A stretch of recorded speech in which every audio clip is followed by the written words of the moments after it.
आइए जानते हैं कांग्रेस पार्टी की बिहार चुनाव जीतने की नई योजना। ये इनकी वही पुरानी पद्धति पर आधारित है। ये हर बार एक नया शगुफा लेके आते हैं।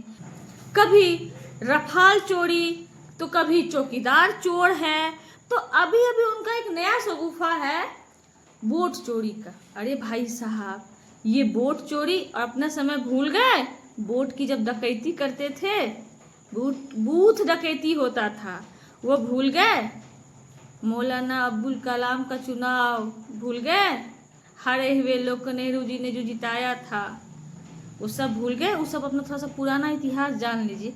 अच्छा ये बताओ, आप तो फक्र से कहते हैं मैं नेहरू जी का नाती हूँ, पंडित नेहरू। तो एक बात बताइए, जनौधारी राहुल गांधी, दिवाली हो जाता है, छठ हो जाता है, नवरात्रि तक बीत जाता है, कहीं आपको किसी भी त्योहार मनाने का फोटो हम लोग नहीं देखे हैं।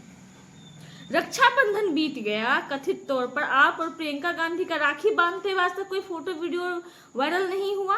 क्यों भाई? आपका और प्रियंका गांधी का कोई फोटो वीडियो वायरल होता ना राखी बांधने का, क्यों नहीं आया?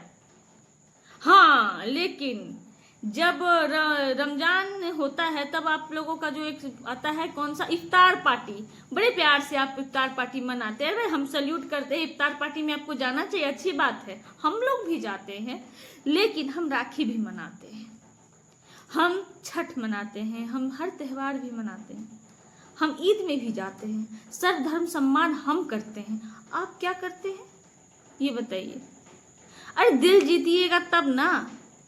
आप तो कुछ लोगों का दिल जीतना चाहते हैं, तो जिन लोगों का दिल जीतना चाहते हैं उन्हीं लोगों से आपको वोट मिलता है। अब वो लोग भी समझदार हैं, वो लोग भी जानते हैं, जिनका आप दिल जीतना चाहते हैं ना, विशेष धर्म के लोग, वो लोग भी आपका असलियत जानते हैं कि ये तो खाली वोट के लिए समय ही अपनापन दिखा रहा है। वो लोग भी पढ़े लिखे हैं, वो लोग भी जानते हैं काम कौन कर रहा है और वोट चोरी कौन कर रहा है। आपका क्या है, जैसे ही चुनाव खत्म होगा आप चुनाव आयोग से माफी मांग लेंगे। क्यों भारत के हर ब्रांच को आप बदनाम कर रहे हैं? कभी चुनाव आयोग गलत हो जाता है, कभी इनकम हो जाता है, कभी इंडियन आर्मी बदनाम हो जाता है। तो आपके हिसाब से इस देश में अच्छा क्या है? सिर्फ कांग्रेस पार्टी? हम विदेशी पैसों से चलने वाली पार्टी को अपना कभी नहीं मानेंगे। हम खुश हैं मोदी जी के साथ। हाँ, थोड़ी बहुत उतार चढ़ाव उनके में भी है, इसके लिए उन्हें सजा भी मिलती है, कुछ वोट कम मिलते हैं उनको, लेकिन काम तो बंदा अच्छा कर रहा है। अच्छा, दूसरी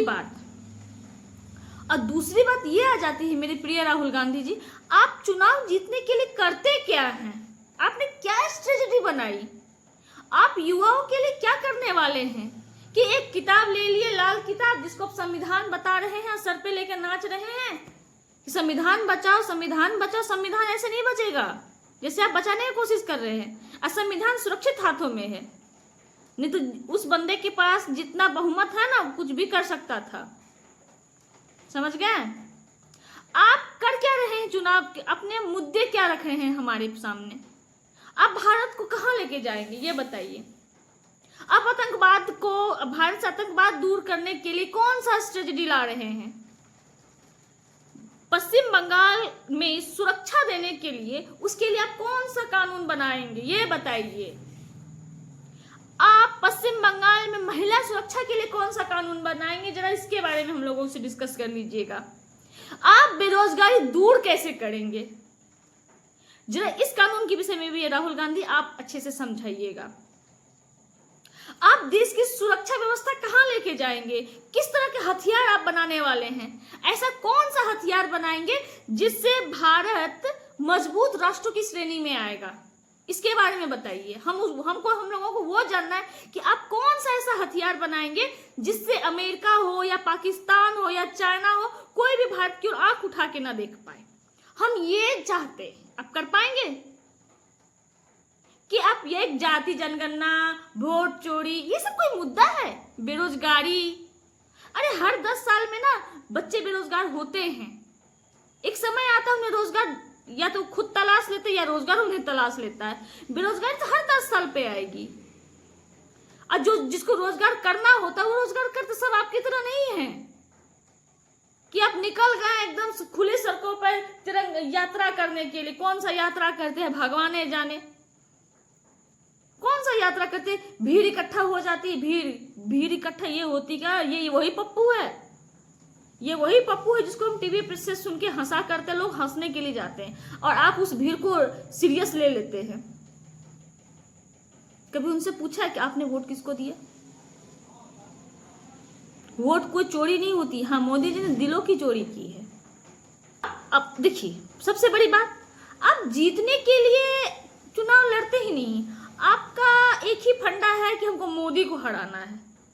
तो आप किसी को हराने के लिए लड़िएगा तब तो नहीं जीत पाइएगा। आप अपना नीति रखिए देश के सामने, आप क्या करने वाले हैं, आप कौन सा योजना लाने वाले हैं, उसके बारे में जनता से बात कीजिए। आप जब तक मोदी के पीछे पड़िएगा, जब तक उसको टारगेट कीजिएगा, आप खुद गलत कर रहे हैं। आपका जो असलियत हमारे सामने फिर से आ जाता है, क्योंकि आज की जनता पढ़ी लिखी है। हम तुरंत सर्च कर लेते हैं कि बात कहाँ से आई है, कहाँ से पेच फंसी है। तो बेहतर यही होगा कि उनके पीछे ना पड़ के आप अपना नियम कानून बनाइए, आप अपने भविष्य पे काम कीजिए। आप दोनों क्या, भारत में जितने संप्रदाय हैं, जितने धर्म हैं, सबको लेके चलिए, सबका सम्मान कीजिए। ये नहीं कि मस्त चले गए इफ्तार पार्टी में प्यार से खाए जा रहे हैं और ना नवरात्रि में आपने कभी कन्या पूजन का फोटो हम देखे हैं आपके पास, ना आप कभी रक्षाबंधन मनाए, आप कोई भी हिंदू धर्म का कल्चर फॉलो नहीं करते हैं। तो कैसे हमारे दिल में रहेंगे? अब काश एक बार हमारे राम मंदिर में रामलला का दर्शन करने चले जाते। कुछ नहीं होता, इससे बहुत बड़ा विकास नहीं हो जाता, लेकिन हमारे दिल में आपका सम्मान हो जाता कि सच में ये बंदा जो है सभी धर्मों का सम्मान करने वाला है। चलिए ठीक है, अगला चुनाव के लिए तो आप तो पहले से ही बोल रहे हैं वोट चोरी हो रही, क्योंकि आपको पता है कितना वोट मिलने वाला है। बिहार में ऐसे ही बहुत दिग्गज लोग हैं। अभी बिहार में एक तो बीजेपी है, ऊपर से आरजेडी है, और उसके बाद हमारे प्रशांत किशोर जी हैं।